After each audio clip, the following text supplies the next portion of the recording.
राधे राधे, जय श्री राधे। सज्जनों, अक्सर आप भी सुने होंगे, हम भी सुनते हैं, और ये हमारे समाज में एक प्रचलन है कि अमुक व्यक्ति जो है आत्महत्या कर लिया। ये आत्महत्या होता क्या है, आइए आज उसी का हम शास्त्रीय प्रमाण दे करके आपको आज विश्लेषण करके समझाएंगे कि वास्तव में आत्महत्या होता क्या है। आत्महत्या अक्सर हम लोग जो अगर कोई अपना जान दे दिया, फांसी लगा लिया, जहर खाकर मर गया, या कोई किसी भी तरह का यदि वह अपना हत्या कर रहा है तो उसे हम आत्महत्या कहते हैं। और हम ही नहीं, बड़े बड़े पढ़े लिखे विद्वान, बड़े बड़े जानकार, बड़े बड़े डीलेट वाले, डिग्री वाले करते हैं। तो आइए, ऐसा क्या है कि वो लोग आत्महत्या कहते हैं और यद्यपि वो आत्महत्या है नहीं, तो आत्महत्या किसको कहते हैं, आइए उसे समझ लें। भागवत में एक बड़ा बढ़िया प्रसंग है, एक श्लोक आया है भागवत में, 11वें स्कंद के 20वें अध्याय का 17वां श्लोक है। वह क्या कहता है? नृदेहमाद्यम सुलभम सुदुर्लभम प्लवम सुकल्पम गुरुकर्णधारम मयानुकूलेन नभस्पतेरितं पुमान् भवाब्धिं न तरे सयात्मा। अब जरा विचार कीजिए, यह श्लोक कह क्या रहा है। स्वतः यह भगवान की वाणी है। भगवान श्री कृष्ण उद्धव को समझाते हुए कह रहे हैं कि ऐ उद्धव, नृदेह माध्यम सुलभम सुदुर्लभम। नृ माने मनुष्य, देह माने शरीर। यह मनुष्य का शरीर बड़ा ही दुर्लभ है। नृदेह, नृ माने मनुष्य, देह माने शरीर। यह मनुष्य का शरीर बड़ा ही दुर्लभ है। सुलभम सुदुर्लभम, यह बड़ा दुर्लभ था लेकिन आज सुलभ हो गया है। सुलभम सुदुर्लभम, कहें प्लवम सुकल्पम गुरुकर्णधारम। और मनुष्य शरीर तो मिला, लेकिन अगर मनुष्य शरीर में सौभाग्य से, पूर्व जन्म के पुण्यों के प्रभाव से या भगवत कृपा से अगर कोई शुद्ध संत मिल गया, शुद्ध संत का मिलना बड़ा मुश्किल है संसार में।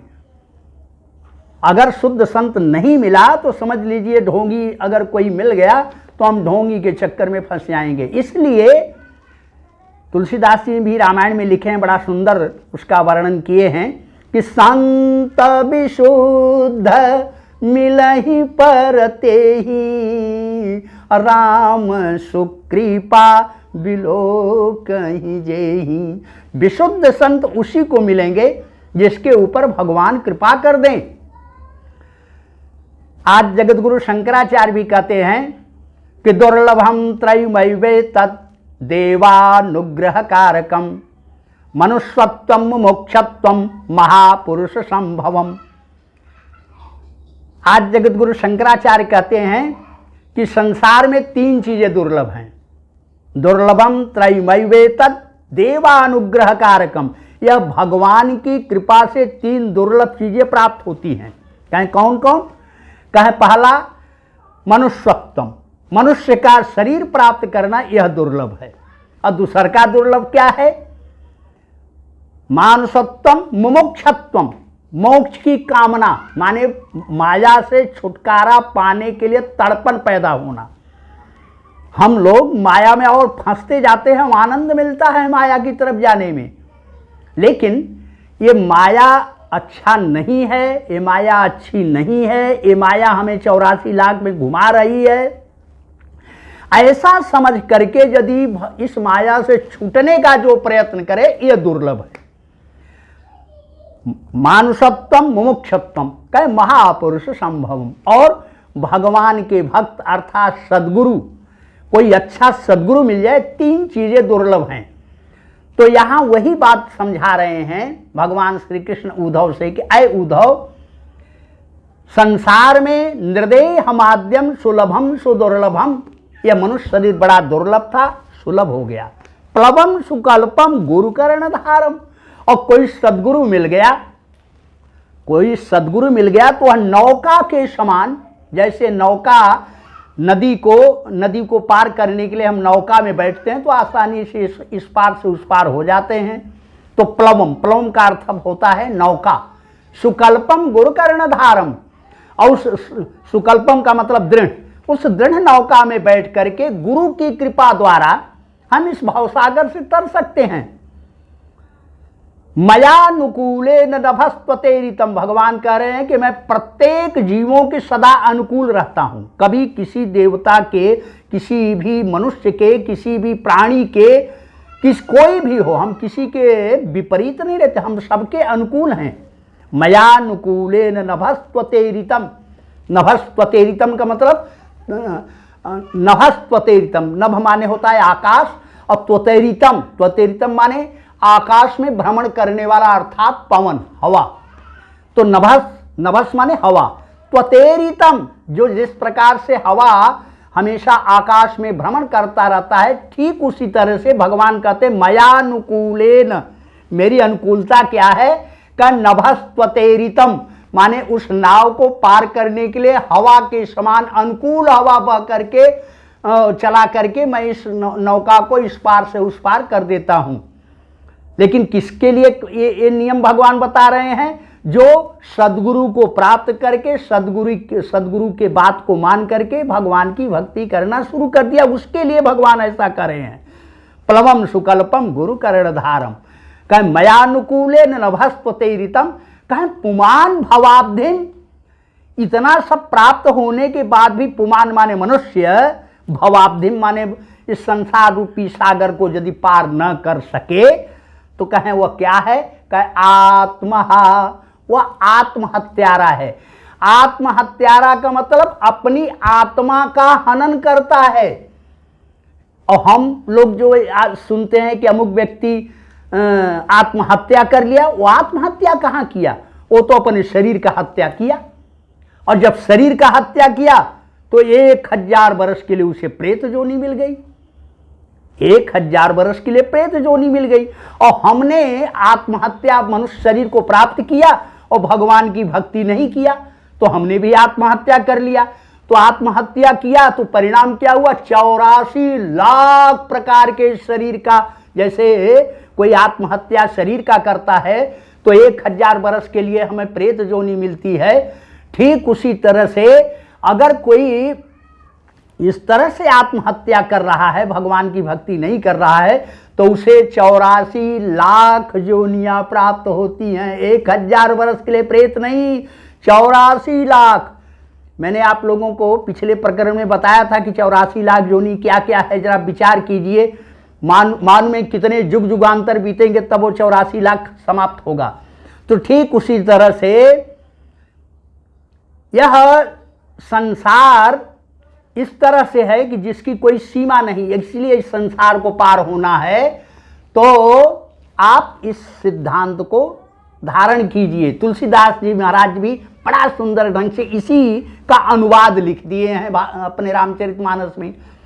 नरतनुभव बारिध कहूँ बेरो, असन मुख मरुत अनुग्रह मेरो, अकरन धार सद्गुरु दृढ़ नावा, दुर्लभ साज सुलभ करि पावा, जो न तरै भवसागर नर समाज यस पाय, सोकृत निंदक मंदमति आत्मा हन गति जाय। यहाँ पर भी तुलसीदास यही कह रहे हैं कि नर्तनुभव बारिद कहूँ बेरो, यह मनुष्य शरीर जो है यह भवसागर के समुद्र को पार करने के लिए नौका के समान है। और सन्मुख मरुत अनुग्रह मेरो, भगवान कहते हैं कि सन्मुख में हवा बह करके, मरुत माने हवा चला करके उस पार करने के लिए सक्षम हूँ। और कर्णधार सद्गुरु दृढ़ नावा, और कर्णधार रूपी कोई सद्गुरु मिल गया। कर्णधार सद्गुरु, ध्यान से मेरी बात समझिए। ये जो आजकल ढोंगी गुरु मिल जाते हैं तो पार नहीं होंगे भवसागर, बल्कि और भवसागर में डुबा देंगे वो। तो कर्णधार सद्गुरु दृढ़ नावा, और दुर्लभ साज सुलभ करी पावा। ये दुर्लभ साज है, लेकिन ये सुलभ होकर के मिल गया मुझे। कहें तब कहें सो कृत निंदक मंदमती, जो न तरह भवसागर नर समाज यश पाए। ये मनुष्य शरीर और मनुष्य शरीर के दुनिया भर के सुख सुविधा इस शरीर में प्राप्त है, नर समाज यश पाए। सो कृत निंदक मंदमती आत्मा हन गति जाए। वह परम निंदनीय है और वह अपनी आत्मा का हत्या कर रहा है, और जब आत्मा का हत्या करेगा तो उसे 84 लाख में जाना पड़ेगा। एक एक शरीर कितने युग युगांतर बीतते हैं तो समाप्त होता है। बट का वृक्ष हो गए, हजारों वर्ष खड़े हैं। पीपल का वृक्ष बन गए, हजारों वर्ष खड़े हैं। ठंडी गर्मी बरसात को सहन कर रहे हैं। तो कहने का तात्पर्य यही है कि भैया भगवान की भक्ति करने के लिए सबसे बड़ी बात दुर्लभ चीज हमें प्राप्त हो गई है। तो आत्महत्या क्या है? असली आत्महत्या, आत्मा का हनन, आत्मा का माने अकल्याण करना, यही आत्महत्या है। और ये जो समाज में हमारे प्रचलन में आता है आत्महत्या कर लिया, वो शरीर का हत्या करता है, आत्मा का हत्या नहीं करता। और शरीर का हत्या करने के नाते उसे 1000 वर्ष तक प्रेत जोनी मिलती है। और आत्मा की हत्या करने के नाते जो हम सब भगवान की भक्ति नहीं कर रहे हैं, भवसागर पार नहीं हो रहे हैं, तो आत्मा की हत्या करने के नाते हमें 84 लाख जोनी मिलती है। उस 84 लाख जोनी की जो विभत्सता है, जो उसकी मतलब कि रौद्र रूप है, उसको आप 84 लाख जोनी वाले प्रकरण में जो मैंने आप लोगों को सुनाया हूँ, उसमें आप लोग सुन लीजिएगा तो समझ में आ जाएगा 84 लाख जोनी कितनी लंबी चौड़ी है। तो शायद हमें उम्मीद है कि आप लोगों को समझ में आ गया होगा। जय श्री राधे, राधे राधे।